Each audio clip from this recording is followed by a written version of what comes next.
నమస్తే. శ్రీ గురుభ్యో నమ. శ్రీమాత్రే నమ. ఆదిత్యాయ చ సోమాయ మంగళాయ బుధాయ గురు శుక్ర శనిభ్యే రాహవే కేతవే నమ.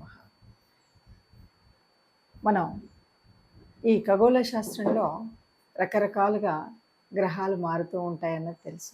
అయితే జ్యోతిష్యానికి వచ్చేసరికి మనందరం కూడా ఎప్పటికప్పుడు మన యొక్క స్థితిగతుల్ని తెలుసుకోవడం, మనం రాసే మార్పుల వల్ల, గ్రహ మార్పుల వల్ల రాసుల్లో జరిగేటువంటి మార్పులు చేర్పులు ఏముంటాయో అది మనం తెలుసుకుంటాం. ఇంతకీ ఈ గ్రహమాలిక యోగం ఎప్పటి నుండి ఎప్పటి వరకు అంటే ఇప్పుడు 2024 ఆగస్టు 27వ తారీఖు నుండి, ఆగస్టు 27 నుండి సెప్టెంబర్ 4 అంటే దాదాపు కేవలం 9 రోజులు మాత్రమే ఈ గ్రహమాలిక యోగం కనబడుతుంది. ఈ 9 రోజులకు అంత ప్రత్యేకత ఉంది అంటే, ఏదైనా మంచి చేయాలంటే మనము ముహూర్తం ఎందుకు చూసుకుంటాం? ఆ మొదటి రోజు వల్ల కదా. ఈ ముహూర్తం సర్వకాలం ఉండదు కదా. ముహూర్తం మంచిదైతే తర్వాత చేసే పనులన్నీ మనకు శుభంగా వర్ధిల్లుతాయి. అందుకని ఈ 9 రోజుల కాలంలో ఈ గ్రహయోగము అనేటువంటిది, ఈ యోగం ఉంది కదా, ఈ గ్రహమాలిక యోగం యొక్క ఫలాలు మనకు సిద్ధించాలంటే మనం చేయాల్సినవి అంటే ఈ రకంగా మనం ఎలా వడిసి పట్టుకోవాలి అనేటువంటిది మనం ఆలోచించాలి. జ్యోతిష శాస్త్రంలో మనం ఎప్పుడూ కూడా మన యొక్క రాబోయే స్థితిగతులను తెలుసుకోవడం అనేటువంటిది జన్మకుండలి ద్వారా మనం చేసేటువంటి పని. అయితే గ్రహాలు మారుతూ ఉన్నప్పుడు గ్రహ సంచారం వల్ల గోచార స్థితి ఏర్పడుతూ ఉంటుంది.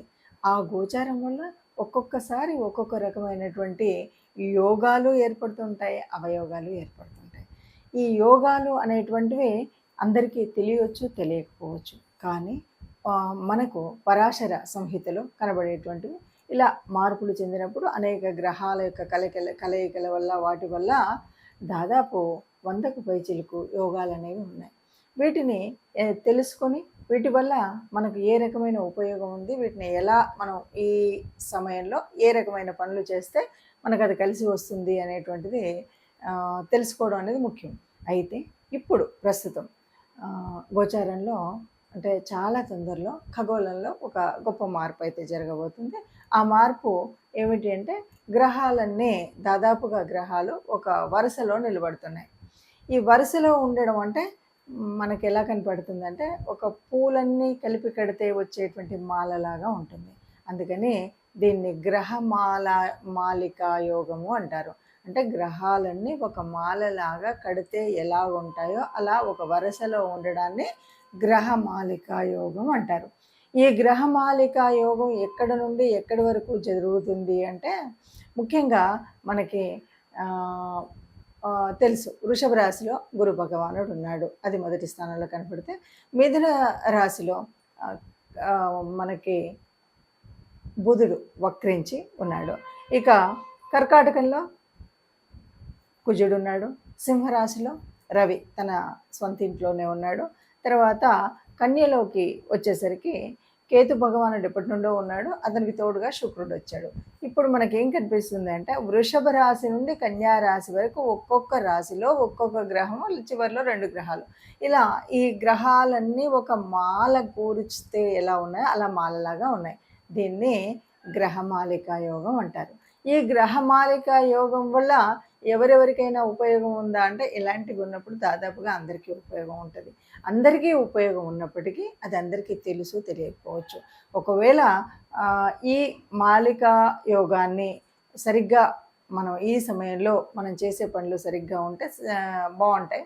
ఒక్కొక్కసారి ఏంటంటే కొన్ని పరిహారాలు అవి చేసుకోవాలి. ఆ పరిహారాలు కానీ, లేదంటే కొంత దేవతానుగ్రహం కోసం కానీ, గ్రహం కోసం కానీ కొన్ని పనులు చేయాలి. అలా చేసినట్టయితే ఈ ఉన్నటువంటి గ్రహమాలిక యోగం మనకి చక్కటి ఒక పని చేసుకునేటప్పుడు ఆ పనికి ఇంకా అంటే ఈరోజు ఈ పని చేయడం వల్ల రేపటి భవిష్యత్తుకు బాగా ఉపయోగపడింది అనేటువంటి పనులు కొన్ని ఉంటుంటాయి.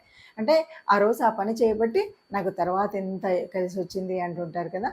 అలాంటి యోగం రావాలి అంటే ఈ గ్రహమాలిక యోగం ఉన్నటువంటి కాలంలో కొన్ని పనులు చేస్తే కలిసి వస్తుంది.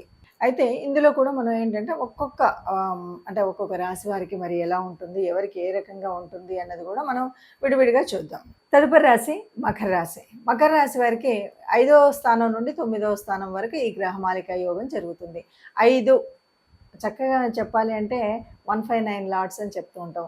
1, 5, 9 ఇవి మనకు ఏ రకంగా కూడా అంటే కోణస్థానాలు, కేంద్ర స్థానాలు అని అందరు వినే ఉంటారు.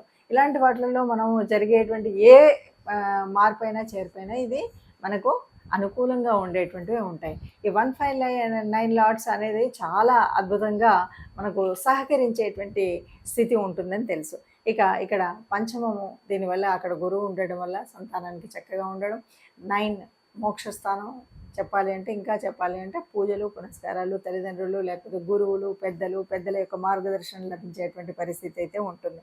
సో యథావత మకర రాశి వారికి చెప్పొచ్చేది ఏంటి అంటే, మకర రాశి వారికి చివరిలో మనం ఏది ఏళ్ళనాటి శనిలో ఉన్నాం. ఇక ఇప్పటి వరకు జరిగినటువంటి బాధలు, కష్టాలు తొలగి పుణ్యకాలం వచ్చేటువంటి సమయం అని చెప్తూ ఉన్నాం. దానికి సపోర్టివ్గా వచ్చేటువంటిది ఈ గ్రహమాలిక యోగం. ఇప్పుడు మనం ఇక్కడ చేయబోయేటువంటి పనుల మూలంగా తర్వాతి కాలంలో బాగా ఆర్థికంగా కానీ ఎట్టి పరిస్థితిలో ఆర్థిక పరిపుష్టి బాగా పెరుగుతుంది. ఇప్పటి వరకు ఉన్నటువంటి ఏదైనా కోపాలు, తాపాలు సంతానం నుండి కానీ ఇంకెక్కడి నుండి వచ్చినటువంటి వ్యతిరేక ఫలితాలు ఏవైతే ఉన్నాయో కూడా అవన్నీ కూడా సరి అయినటువంటి ఫలితాలుగా మారేటువంటి పరిస్థితి, దీనికి అలా మారడానికి అవకాశం వచ్చేటువంటి కాలం ఈ కాలం అని చెప్పొచ్చు. ఎవరైతే వ్యాపారం చేస్తున్నారో చక్కగా ఉంటుంది, ఉద్యోగం చేసేవారికి బాగుంటుంది, సంతానం విషయంలో బాగుంటుంది. చక్కగా మకర రాశి వారికి మంచి కాలం వస్తుంది అని స్పష్టంగా చెప్పచ్చు. ఇప్పుడు ఏదైనా సరే మనం చూసాం కదా, ఇలా ఉన్నప్పుడు మనం ఎలా చేయాలి, ఏ రకంగా చేస్తే మనకు ఉపయోగం అంటే, మన చుట్టుముట్టు కూడా చాలా కలిసి వచ్చే విషయాలు ఉంటాయి. మనకు ఎందుకో తెలుసుకోలేకపోతాం. ఇప్పుడు మనం తెలుసుకున్న దాన్ని బట్టి ఇప్పుడు గ్రహమాలిక యోగం ఉంది కాబట్టి మనం ఈ పని చేస్తే బాగుంటుంది, ఈ పని వల్ల మనకి ఇలాగ ఉంటుంది అంటే, ఈ గ్రహమాలిక యోగం నేనున్నటువంటి నా రాశి నుండి ఎన్నో స్థానంలో ఉంది, 5వ స్థానంలో ఉంది, 6వ స్థానంలో జరుగుతుంది, 7 నుండి 9 ఇలాగా మనకి తెలుస్తుంది. కాబట్టి ఇలా తెలిసినప్పుడు ఈ గ్రహాలు ఈ రాసులలో ఉన్నప్పుడు మనకి ఈ గ్రహాల వల్ల కలిగేటువంటి ఉపయోగమైనటువంటి పనులు ఏమున్నాయి, దాన్ని మనం ఏం చేయొచ్చు, ఏం చేస్తే జీవితంలో ఇక సుస్థిరంగా ఉండడానికి కొంత మంచి జరిగేటువంటి అవకాశం అయితే ఉంటుంది. అయితే ఏదైనా సరే అన్ని గ్రహాలు అందరికీ యోగించవు కదా, అందరికీ ఇదేమో మనం జన్మకుండల్లో చూసుకునేటువంటిది కాదు కదా, గోచారంలో చూస్తున్నప్పటికీ మరి అన్ని గ్రహాలు యోగించే గ్రహాలు ఏవి ఉన్నాయి, యోగించే గ్రహాలు ఏవి ఉన్నాయి అనేది ఒక సంశయం అయితే ఉంటుంది కదా. ఎప్పుడు కూడా అన్ని గ్రహాలు యోగించినప్పుడు మరి ఈ యోగించనివి కూడా ఉండి గ్రహమాలికలో ఉంటే ఏమవుతుంది, అలాంటప్పుడు మనం చేయాల్సినటువంటి పరిహారం ఏదైనా ఉందా అంటే, తప్పకుండా మనం చేయాల్సిన అతి ముఖ్యమైనటువంటి పరిహారం మొట్టమొదటిది ఏంటి అంటే, మనం తప్పనిసరిగా నవగ్రహ మండపానికి వెళ్ళాల్సిందే. నవగ్రహ మండపానికి వెళ్ళి ఇక్కడ మరి చూడండి, తెలియకుండానే ఈ గ్రహమాలికలు ఎవరెవరు ఉన్నారు, గురు భగవానుడు ఉన్నాడు, చివర శుక్రుడు ఉన్నాడు. అంటే గురు శుక్రులు అనగానే మనకు ఎన్నో రకాల పుణ్యాలను ఇచ్చేటువంటి గ్రహాలు ఈ రెండు. ఈ ఇద్దరి మధ్యలో మిగతా గ్రహాలు ఉన్నాయి. కాబట్టి దాదాపు మంచినిచ్చేటువంటి వాళ్ళే, కానీ కొన్నిసార్లు మనకు యోగించినటువంటి పరిస్థితి ఉంటే కూడా మనం ఆ ప్రాప్తాన్ని పొందాలి అంటే, మనం బుధుడు మొదలు మన గురు భగవానుడు మొదలు, బుధుడు వక్రించి ఉన్నాడు ఆయన, తర్వాత కుజుడు, రవి, శుక్రుడు, కేతు భగవానుడు వీళ్ళందరూ ఉన్నారు. వీళ్ళందరినీ ప్రార్థించాలన్నమాట. అంటే ఏం చేయాలి, నవగ్రహ మండపానికి వెళ్ళి మనకు ఉన్నటువంటి నవగ్రహాలని, రాహుకేతు భగవాళ్ళని వీళ్ళందరినీ అంటే ఈ 9 మందిని మనం పూజించడం, లేకపోతే నవగ్రహ ప్రదక్షిణ చేయడం. ఇది మరి ఈ జరుగుతున్నటువంటి కాలం అంటే మనకి ఆగస్ట్ చాలా ఇది తక్కువ కాలం, అతి తక్కువ కాలం అయినప్పటికీ కూడా అంటే ఆగస్టు 27న మొదలయ్యి ఇది దాదాపు సెప్టెంబరు 4 వరకే. అంటే మనం చూస్తే కనుక దాదాపు 9 రోజులు కూడా లేనటువంటి సమయము ఇది. అంత ఉపయోగం అంటే తప్పకుండా ఈ నవగ్రహాలు మనకు కలిసి వస్తే ఈ 9 రోజులు యొక్క ఈ గ్రహమాలిక యోగం వల్ల మనకు జీవిత కాలంలో మంచి జరిగేటువంటిది చాలా ఉంటుంది. అందువల్ల ఒకటి నవగ్రహ ఆరాధన. ఇక రెండవది విష్ణు భగవానుడి ప్రార్థన. అంటే ఏ రూపమైనా పర్వాలేదు, విష్ణు సహస్రం వింటామా, విష్ణుమూర్తి గుడికి వెళుతామా, విష్ణువుకు సంబంధించినటువంటి కార్యక్రమాలు చేస్తామా, రామ అవతారం అవ్వనివ్వండి, కృష్ణుడి అవతారం అవ్వనివ్వండి, విష్ణు సంబంధితమైనటువంటి ఏ రూపమైనా సరే విష్ణు ఆరాధన చేయడం. ఇక మూడవది గోమాత, గోశాల. ఈ 2 గోశాలలో సేవ చేయడం, గోమాతకి గ్రాసం అందించడం, ఇలాగా గోమాతకు సంబంధించినటువంటి ఏదైనా పూజ చేస్తాము, గోమాతకు సంబంధించిన లేకపోతే గ్రాసం ఇవ్వడంతో పాటు కొన్నిసార్లు గోమాతలను ఎవరికైనా మనం పెంచే వాళ్ళకి ఇవ్వడం ఇలాంటివి ఉంటాయి కదా. ఇవి ఏవైనా చేయొచ్చు. అంటే మొత్తంగా మనం చేయాల్సిన పరిహారంలో 1 నవగ్రహ ఆరాధన, 2 విష్ణు ఆరాధన, 3 గోమాత ఆరాధన. ఈ 3 చేసినట్టయితే ఎవరికీ కూడా అనుకూలించిన గ్రహాలు ఈ గ్రహమాలలో ఉన్నప్పటికి కూడా ఇది బాగా యోగించే స్థితి అయితే ఉంటుంది. ఈ ఈ సమయం ఈ 9 రోజుల్లో అందరికీ మంచి జరగాలని కోరుకుందాం. అందరికీ కూడా ఈ యోగము ప్రతిఫలించేలాగా చైతన్యవంతంగా వీరి దీంట్లో ఉండాలని కోరుకుందాం. అందరూ బాగుండాలి, అందులో మనం ఉండాలి. సర్వే జనా సుఖినో భవంతు.